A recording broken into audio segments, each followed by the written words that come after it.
I thank every single person for taking the time and trouble for coming here this evening.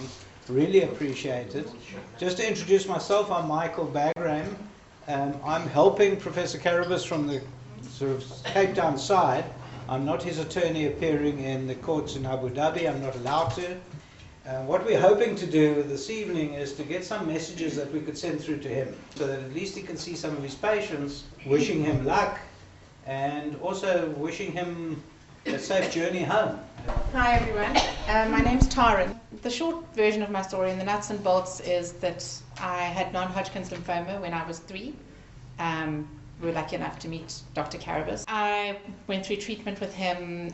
As you can see, I'm fine. That's my little boy over there. I think each of us, as Michael has said, each of us does have a story.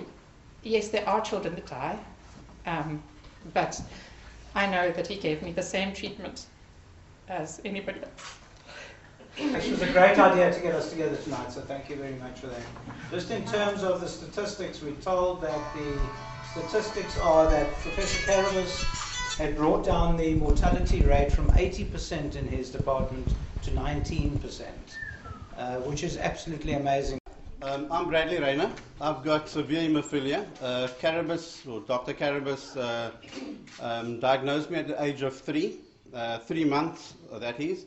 And I've known Karabus basically all my life, 48 years now. Karabus taught or treated me and taught me how to manage my condition probably to the age of 16, where I was forced to then obviously go to Hirschson. This is a guy that is extremely rigid in terms of the protocol and the way that he actually treats his patients.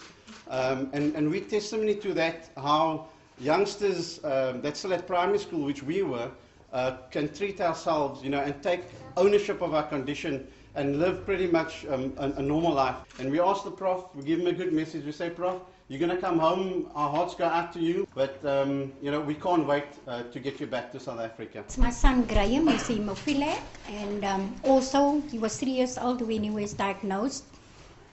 And what I want to say about Dr. Karabus, I was an unmarried mother. He organized that the taxi come and pick us up in the morning. We go home 11 o'clock, we come back 4 o'clock, and we go home 7 o'clock. That is the kind of man Dr. Karabus was. He made our life easier. It can be what time of the night Dr. Karabus comes, and they come and see Graham in the hospital, in the ward, and he stays there with Graham. He's a fantastic man, really, really. And my heart is going out for him. My church is praying, we're all praying that, and only God can do this, because we serve a miracle working God. Hi, my name is Jill McCulloch. Sorry, my son Patrick, who's standing at the back and a little too shy to come forward, was 19 months old when he was diagnosed. With a neuroblastoma, and we were given a 10% prognosis. And Dr. Karabus was like a substitute granddad and father. He comforted so many patients, yet he had time all the time for every single patient, and he had time to console you, and to actually reassure you that everything was going to be okay. And yes, unfortunately with some patients it wasn't okay, but that is because of the nature of the disease. It has got nothing to do with what Prof Karabus did or didn't do. And I have my son today because of Prof Karabus and his team. He got the National Cancer Association Award in 1995 in front of the World Cup rugby team. He had the song, He Ain't Heavy, He's My Brother, dedicated to him and his sister by the Hollies when they were here performing, and we were their VIP guests. And it's all thanks to Prof Karabus and his team. And what can you do? What can you give back except pray that he's going to come home and continue doing the work he's doing and having a rest and knowing how much he's changed people's lives. And I can never, ever thank him enough for what he gave us, ever. Prof Karabus, I've got an 18-year-old daughter who was diagnosed by Prof when she was 4 months with a hepatoblastoma, and he treated her until she was, I finally begged him to discharge us, please, as an outpatient when she was 5. But Prof is just like everybody said, he was always there. He explained all the drugs to me because I've got a medical background myself, so he would explain because he knew I wanted to know everything about every drip and every drug and every pill. I can't say enough about Prof. I mean, he's just everything. I mean, he gave me my... Told you I was doing well. Gave me my daughter and saved her life.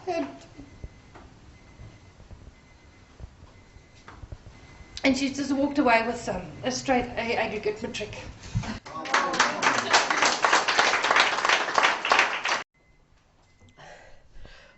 Hi, everybody. My name is Gordon Scott. I'm 39 years old. About 30 years ago, I was diagnosed with neuroblastoma.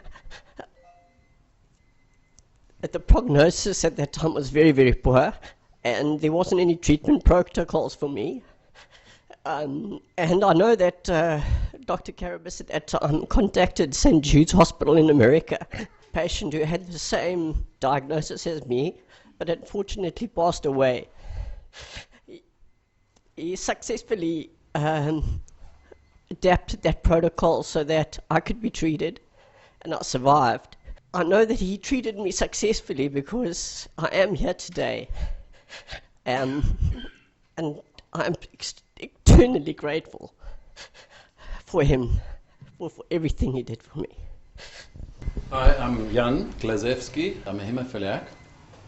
And my first recollections of Cyril, I call him Cyril now, was his immense involvement, not only in the care, the actual medical care of the patients, but in their lives. It was Cyril who drove and educated nurses in collaboration with the World Haemophilia Foundation to get haemophilia care to every corner of the country.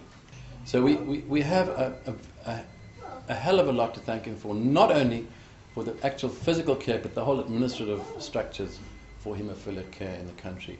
Now, what Michael perhaps didn't emphasize enough was that to be tried in absentia without even being noticed and found guilty is contrary to the basic tenets of justice worldwide.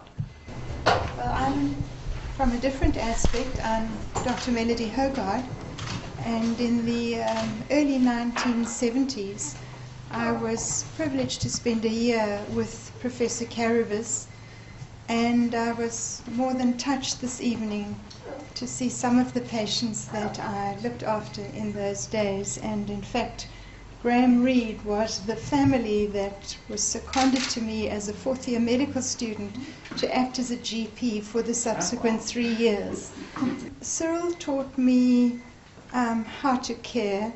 He taught me a great deal of knowledge around both oncology and hemophilia. He taught me to have a certain strength which is required by the medical profession to actually look after patients who are either chronically ill, as the hemophilia patients are, or who are going to be lost. How to care for the patients, how to be part of a family, how to be part of the mums and dads who are going to lose their children. He taught me to go to the funerals of patients who died, which is something I've done throughout my medical career whenever I have been able to, although I've lived in Johannesburg for the last 34 years.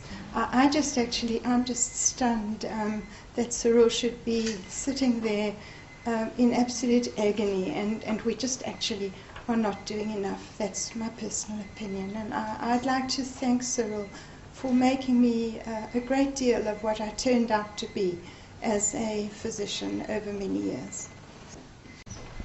My name is Glenn Stavridis. I'm hemophiliac, and we heard about this, my mother and my brother and I heard about this doctor who was treating patients differently. So we upped and offed and went off to Red Cross Hospital, and Cyril treated my brother and I as an outpatient and changed our lives completely.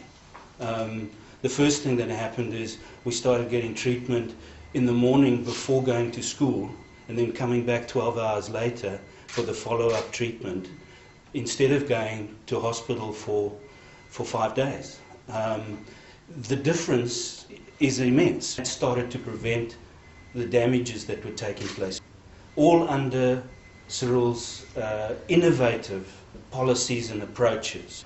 That change completely changed my life. I was able to start playing sport, and it really is a travesty of justice to find himself in this circumstance. I would like to add to what one or two people have said. Can we as the people here become a starting point for doing something about it? His patients, their parents, their friends, their family. What I would really like to see, and I was really hoping it would be really soon, that we'd all be at the airport to welcome him back. Michael and I have been talking to the media, the Department of Foreign Affairs, and obviously the lawyers there. I think that the end is in sight in terms of just running out of excuses to keep Cyril in Abu Dhabi any longer. It's Deborah, Michael and Sarah Karabus. Because he spent so much time with all of you, we didn't get to spend much time with him. I remember we used to wake up for school pretty early, 6:30, 7 o'clock, and Dad was already at G1. And bedtime was 7:45, 8 o'clock, at the latest, if you were lucky. And he may have been home by then. Weekends, of course, were a different story. He used to take us down pretty much every Saturday to G1. A treat for us was being allowed to take a tongue depressor home or a syringe. And included us in his life and his work and this family. Thank you all for being here and for sharing your stories. Thanks again, everybody. It's been great. And I hope to make new friends from all of this.